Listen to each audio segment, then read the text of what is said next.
बिस्मिल्लाहिर्रहमानिर्रहीम। अस्सलाम वालेकुम नाजरीन, AWC एग्री के साथ मैं हूं आपका मेज़बान ताहिर नदीम। नाजरीन, इस वक्त गंदम की काश्त का सीज़न शुरू होने वाला है और गंदम की एक बीज की मुख्तलिफ़ वैरायटी जो मंजूर शुदा है वो मार्केट में फ़रोख्त हो रही हैं। ताहम इसके साथ साथ कुछ ऐसी वैरायटी भी फ़रोख्त हो रही हैं जो अनअप्रूव्ड है, मंजूर शुदा नहीं है। इनमें यूक्रेन की गंदम का बीज है, जर्मन वैरायटी है और ऑस्ट्रेलियन वैरायटी है। तो इस हवाले से आज हम बात करेंगे और हमारे साथ मौजूद हैं organic agriculture expert Mohammad Ali Khan साहब। तो हम देखते हैं, जायज़ा लेते हैं कि ये जो अनअप्रूव्ड वैरायटी हैं फ़ॉरेन मुल्कों की, गैर बैरूनी मुल्कों की, इनकी जो जर्मिनेशन है या हमारी क्लाइमेट में इनकी काश्त कैसी है और इसके क्या नताज हैं। तो आइए उनसे बात करते हैं। अस्सलाम वालेकुम। अस्सलाम वालेकुम वरहमतुल्लाहि। मोहम्मद अली ख़ान साहब, इस वक्त जो अनअप्रूव्ड वैरायटी है जर्मन और यूक्रेन और ऑस्ट्रेलियन गंदम की, इसके बारे में थोड़ा सा बताएं हमें, क्योंकि जो हमारे जो काश्तकार भाई हैं उनमें भी इस वक्त जो है ख़ासा इन वैरायटियों के बारे में बातचीत चल रही है और लोग इसके बारे में जानना चाहते हैं कि हमारी जो आबो हवा है उसमें ये किस तरह मुवाफ़क़त रखती है और इसकी क्या पैदावार आ सकती है। बिस्मिल्लाहिर्रहमानिर्रहीम। जी ताहिर साहब, बहुत बहुत शुक्रिया आपका। आज हम जो डिस्कस कर रहे हैं यूक्रेन की गंदम है, ऑस्ट्रेलियन है और जर्मन गंदम है। इसमें देखेंगे पाकिस्तान का क्लाइमेट उन मुल्कों से थोड़ा सा मुख्तलिफ है और बज़ाहिर तो ये कि ये जो तीनों वैरायटी हैं और ये इनकी जो है जिस मुल्क से इन वैरायटी का ताल्लुक़ है तो वहाँ इनकी जो है प्रोडक्शन जो है 100 मन प्लस मन के करीब होती है। 100 से ज़्यादा मन एक एकड़ से वो लेते होते हैं। पाकिस्तान का क्लाइमेट तकरीबन डिफरेंट है और इसमें ये वैरायटी किसी हद तक कामयाब हो सकती हैं, लेकिन ये कि इसमें भेड़ चाल का शिकार हमें फार्मर या ग्रोअर का नहीं होना चाहिए। हमें इस मामले में ख़ास एहतियात करनी चाहिए। इन वैरायटी को आप एज ए एक्सपीरियंस इसको काश्त करें, अभी बड़े लेवल पर, लार्ज स्केल पर या कमर्शियल लेवल के ऊपर इसको काश्त ना करें। सही। तो इसमें मैंने यूक्रेन की गंदम ये मैंने ली है और मेरे पास इसका सीड भी अवेलेबल है, अगर कोई चाहे तो वो हासिल कर सकता है, ऑस्ट्रेलियन और जर्मन भी। तो ये इसकी जर्मिनेशन मैंने चेक की है। जर्मिनेशन तो मतलब ठीक है, ये 90% प्लस में है। ये अक्टूबर के मिड से जो है ना, ये इसकी 15 अक्टूबर के बाद इसकी काश्त शुरू हो जाती है। लेकिन ये कि क्योंकि पाकिस्तान में ये गंदम काश्त होती है तो हर इलाके का जो ग्रोअर है, फार्मर है, वो अपने क्लाइमेट को उसको मौसम को स्टडी करे, उसके मुताबिक जैसे वो उसको अपडेट मिले, जो सूटेबल मौसम होता है आपके इलाके का गंदम काश्त करने का, उसके मुताबिक इसको काश्त किया जाए। खान साहब, चूँकि हमारे यहाँ जो वैरायटीज़ दस्तयाब हैं या जो ज़ेर काश्त हैं हमारे काश्तकारों के यहाँ, वो भी अच्छी वैरायटी हैं, अच्छी उनकी पैदावार होती है। लेकिन ये जो जर्मन वैरायटी है, यूक्रेन है या ऑस्ट्रेलियन वैरायटी है, तो इनकी वहाँ तो अगर पैदावार वहाँ का काश्तकार 100 मन फी एकड़ से भी ज़्यादा ले रहा है, तो वहाँ का तो जो काश्तकारी जो पैटर्न है वो कारपोरेट पैटर्न है, बड़े वसी और अरीज़ रकबे और गंदम जो है वो काश्त होती है, हमा किस्म की फसलें जो है ना। तो क्या हमारे मुल्क में इन वैरायटियों की जो काश्त है वो कामयाब हो सकती है? देखो, बिल्कुल इसमें हमारे सरकारी इदारे वो भी कोशिश करते हैं इसके लिए क्लाइमेटाइज़ करने के लिए, वो भी एफ़र्ट्स करते हैं, मुख्तलिफ़ तजर्बात करते हैं। लेकिन उसमें एक लेंथी प्रोसेस है, क्योंकि इसमें एक ट्रायल होता है, उसमें मुख्तलिफ़ लाइनें लगाई जाती हैं और इसमें बाकायदा डीपली इसको वॉश किया जाता है, तब जाके कोई वैरायटी आगे अप्रूव होती है। लेकिन ये कि ये होता ही है कि जो इस तरह यूक्रेन है, ऑस्ट्रेलियन है, जर्मन, ये वैरायटी कुछ लोग मतलब कि अपने रिसोर्सेज से इसको इंपोर्ट कर लेते हैं, उसका फिर अपने फील्ड में इसका तजर्बा करते हैं। उसके बाद वो मतलब है कि उसको मतलब कि अच्छी प्रैक्टिस करके उसको इसका टारगेट हासिल करने की कोशिश करते हैं।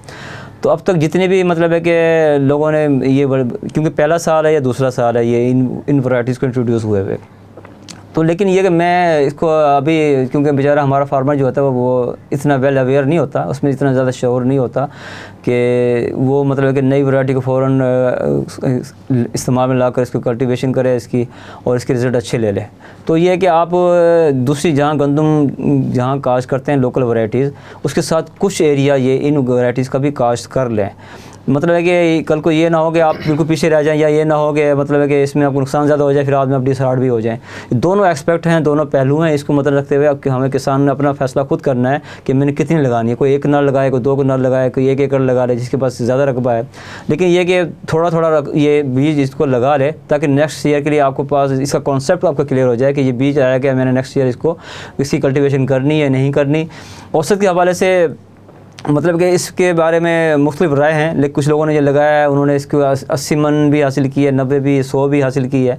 तो ये तीनों वैरायटी करीब हैं, तकरीबन इसके प्रोडक्शन के हिसाब से करीब ही हैं।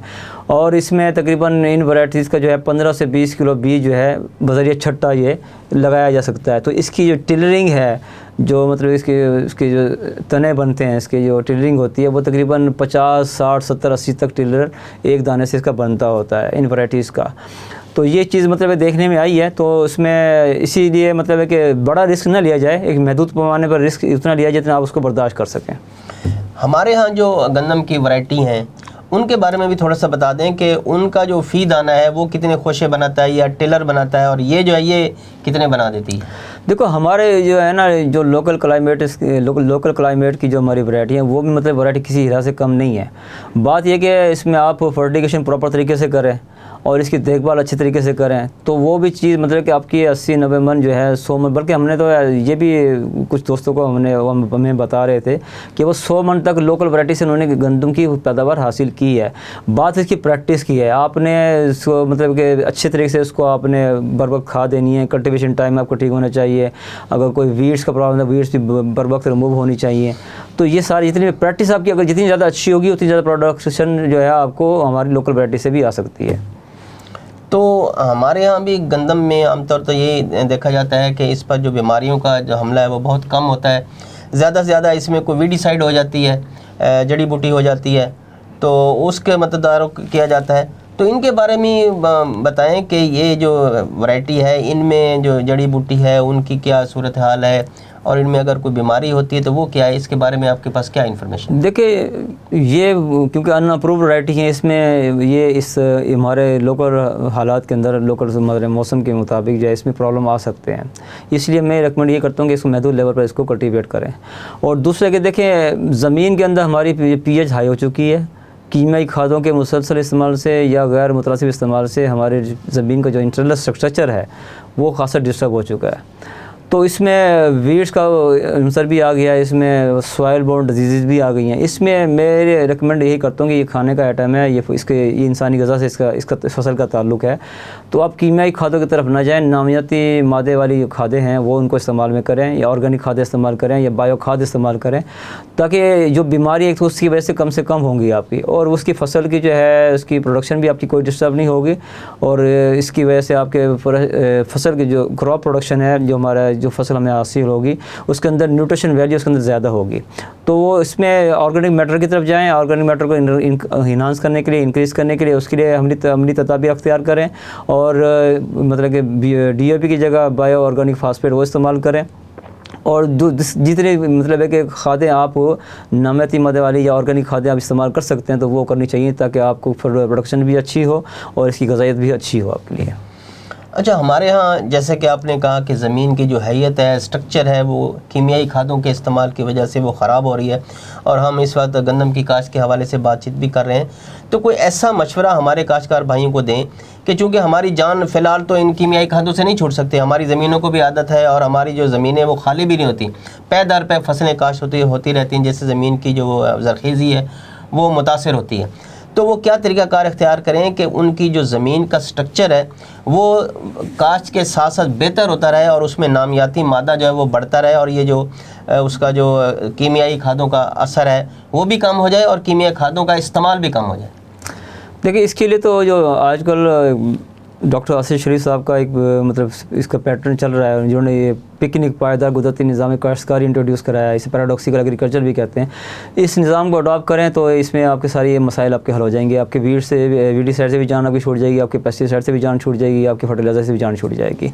अच्छा, दूसरी एक चीज़ मैं बताना चाहूँगा कि इसको आप गंदम को आप बेड पर भी काश्त कर सकते हैं। बेड पर आपका 5 से 10 किलो लगेगा, और अगर छट्टे के ज़रिए करते हैं तो 15 से 20 किलो बीज इसका, ये जितनी वैरायटियाँ हैं चाहे हमारी लोकल वैरायटी है चाहे बाहर की वैरायटी है, सारी बीज इसी तरह से अगर बेड पे लगाएंगे तो कम बीज लगेगा, और अगर छट्टे के जरिए लगाएंगे तो ये बीज ज़्यादा लगता है। ड्रिल से भी तो काश्त की जा सकती है। ड्रिल पे ये है कि इसको ड्रिल से कास्ट ना करें, क्योंकि ड्रिल जो है ना रैंडम सीडर होता है, उसमें बीज बखेरता जाता है, लेने की सूरत में वो बीज ज़्यादा लगेगा आपका इसमें।